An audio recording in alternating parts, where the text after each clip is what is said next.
Webheads, I just realized when I put together this top 10 most anticipated comics for the week, there's only one DC comic on the list. Where does it fall? You'll find out soon enough.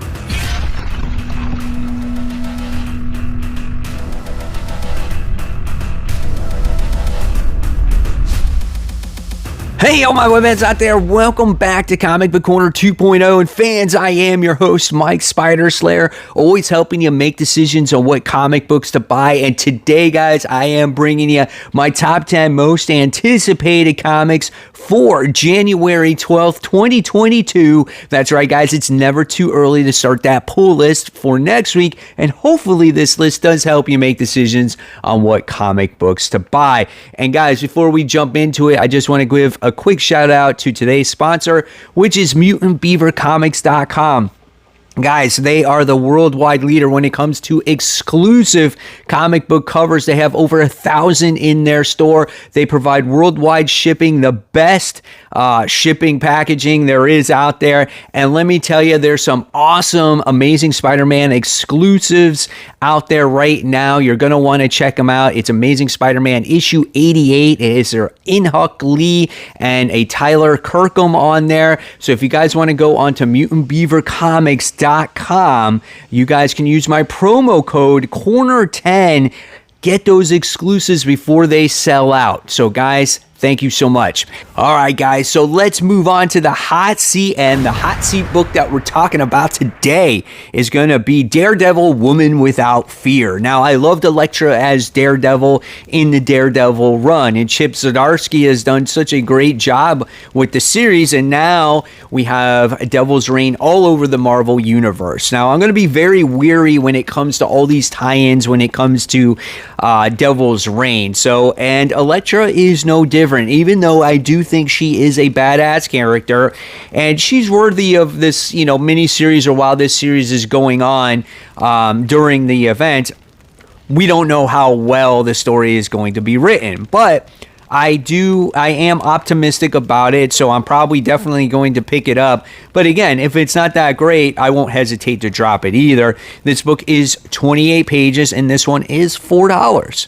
All right, so let's move on to the book that's actually on the rise, the one that caught my attention after the first issue.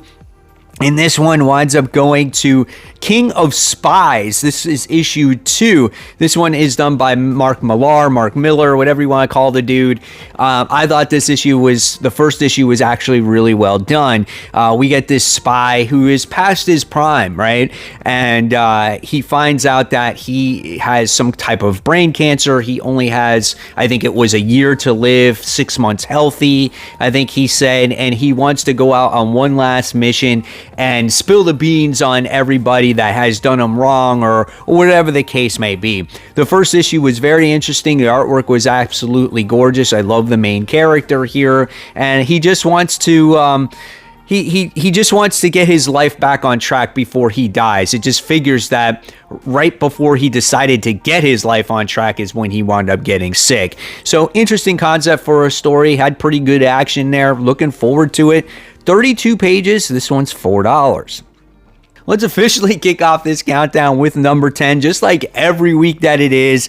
And it seems to be, it's the Amazing Spider-Man issue 85. Now, this is the Beyond storyline. This is chapter 11, and Dr. Octopus is in this series right now. So this is what could make this book quite interesting. I always give Spider-Man the benefit of the doubt, but then whenever I read it, I'm always disappointed with it. I have a feeling that the series won't get better until this Beyond storyline is over. But I'm keeping my fingers crossed. Again, Dr. Octopus is at Spider-Man versus Spider-Man at Beyond HQ. Obviously, he feels like he's the superior one. This Beyond Corporation shouldn't exist. They took his name and everything else. So we'll see what happens with it. Looking forward to it. If you're following legacy numbering when it comes to Amazing Spider-Man, we're on issue 886, and this whole Beyond thing is going to end in March. So I'm definitely looking forward to that. So this book is $4. Speaking of more Dr. Octopus. I've never had so much Dr. Octopus in one countdown ever, but this one is the Superior 4 issue 1. It's another Devil's Reign tie-in. So you can see how much Devil's Reign is tying into this event, or into the Marvel Universe. But this one has to do, again, with Dr. Octopus. And if you read the main storyline when it comes to Devil's Reign, you can see that he is a major player.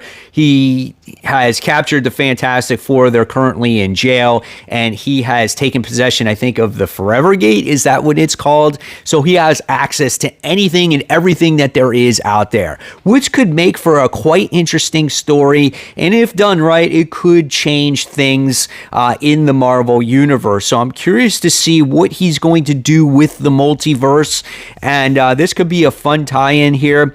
This one is 28 pages, and this one is $4.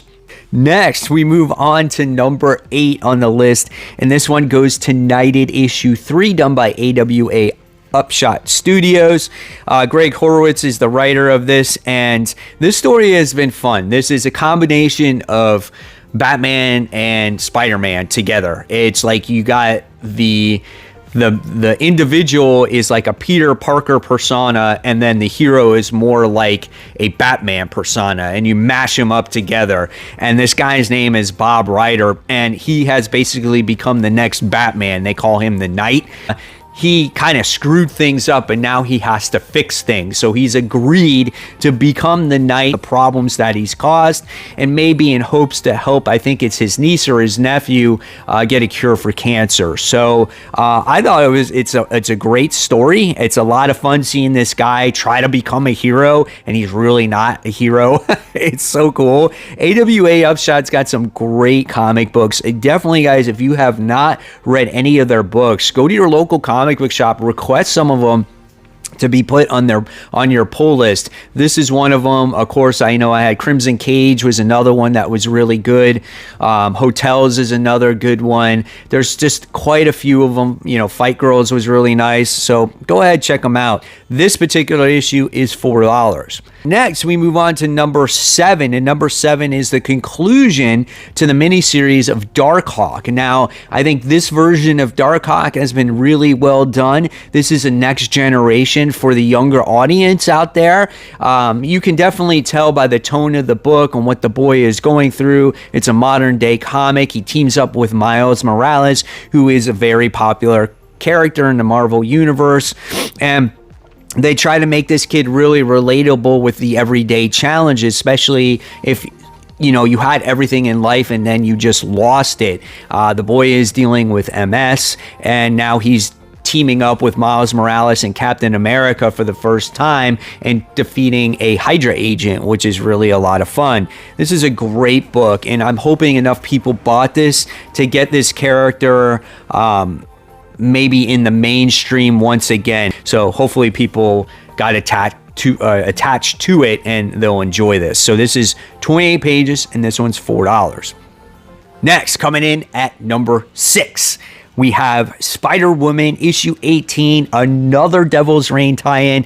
I didn't think Jessica Drew would be tying into Devil's Reign events so quickly, but just like that, she's in it. Now, regardless if this book is a Devil's Reign tie-in, I will always recommend this book. The artwork is so dynamic. It's heavy on inks, but it gives it that gritty tone to it, and I really enjoyed it. So as you can see here, the description that it gives is not very rich in detail, but I am looking forward to it. And when you read Spider-Woman, you can always expect a lot of action from this series. I love this book. It's so underrated. Definitely pick this up. 28 pages, $4. Next, coming in at number 5, and number 5 is Fantastic Four issue 39. Here's the description that it gives, because I kind of don't understand. You got Devil's Reign going on at the same time, but then you got the Fantastic Four in a separate situation, and the Fantastic Four currently have power dampeners on them, and they're restricted. So I don't get the timelines of this, but here's what it comes out with.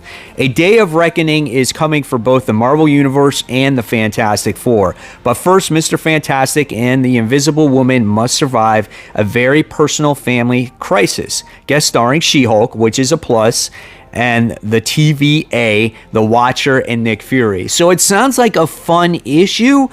Maybe this just takes place before Devil's Reign. I don't know, but I'm looking forward to this. This is the lead into the other Marvel event that's going to go on, which is called the Reckoning War. So I'm definitely looking forward to that. Fantastic Four, though, as an overall series, has been a great read. And I think if there's a series that Dan Slott has written well, it's this one. It's a great time. So again, guys, legacy numbering 684. This is a $4 comic.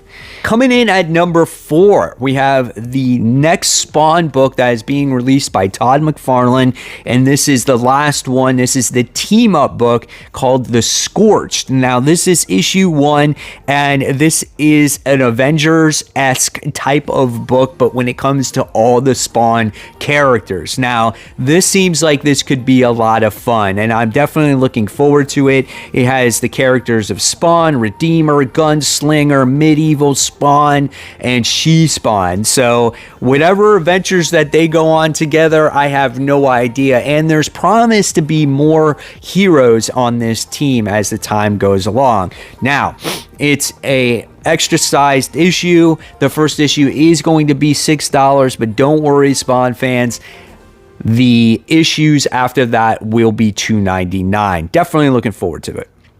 Coming in at number 3, you'll probably be a little bit surprised about this, but I'm very curious how Volume 1 of Marauders is going to end. This is Marauders issue 27. This is the final issue of the series. The sun sets on the Marauders. But again, guys, don't worry. There's going to be a Volume 2. Why they're renumbering Marauders, I have no idea. But nevertheless, this book is ending. So I feel like in the beginning, Jerry Duggan wrote a fantastic series, and then he kind of lost his way when it came to like the middle and towards the final issues of this, because he's been focusing on X-Men. But I do have faith that he'll write a final issue that is worthy of its price, and I'm looking forward to seeing actually where the next volume goes, because I really want to like this book, and I love this book when it first came out. So looking forward to it. Are you guys? I don't know. Let me know in the comments below. Final issue, everybody. Coming in at number 2, we have probably the last book from Tom Taylor in Marvel in probably a long while, and so hopefully you enjoy it. This is Dark Ages issue 4. This is continuing that series where our heroes have done battle against an EMP monster. They destroyed it, or whatever. When they destroyed it, it started an EMP, and there's no electricity in the world. And now our heroes have been dealing with them a Dark Ages period. Now Magneto and Apocalypse, and I should say not really Magneto, but Apocalypse is behind the plot of trying to get this monster back and maybe getting electricity back. And he's using a lot of the Marvel heroes against their will, because the Purple Man is controlling them, right? Really interesting last issue. I've enjoyed this series overall. I've told you guys many times, anything that Tom Taylor writes, for the most part, has been really well done. So I'm looking forward to this issue. This one is 28 pages and $4. Remember at the beginning of this video when I talked about how there's no DC comics on this list except for one. However, where does it fall? Well, it falls at number 1, the most important spot. And this one goes to Robin and Batman issue 3. This is one of my favorite Batman books to date, even though it is only 3 issues, unfortunately. But this story between Bruce and Dick Grayson. Is it Dick Grayson? Now I totally forgot. Yeah, Dick Grayson. I always get everyone confused with Jason and Damian and everything, but it's Dick Grayson. Has been absolutely phenomenal, right? Just the emotional beats in this book is so well done. The conflict between Bruce and Dick has been great. Their relationship, it's been on and off again, has been intriguing, and I really enjoy this book. This is something that if you can find on the stand still, go out and read this. Or when it does come out in a trade, go out and read this. You'll read this in like no time flat. The story is just so good, man. And it's just Dick Grayson learning to be Batman's partner and dealing with the world of Gotham and the bumps and bruises that he hits along the road. It is so good, man. Definitely worthy of that #1 most anticipated comic of the week. I know there was only one DC book, but it was a good one here. So this one's 40 pages and $6. So guys, there you have it. There are my top 10 most anticipated comics for next week. Now I want to know in the comments below, what are you looking forward to the most, and do our lists match up at all? So let me know in those comments, guys. If you like this video, of course, always give it a thumbs up. Subscribe to the channel. Don't forget to please hit the bell so you don't miss any notifications from me. And of course, guys, if you like content, check it out right here. Just click on it. Super simple, easy, and as always, guys, keep buying, keep collecting, and most importantly, keep reading those comics. Guys, thank you so much. I'll see you on that next video. Bye.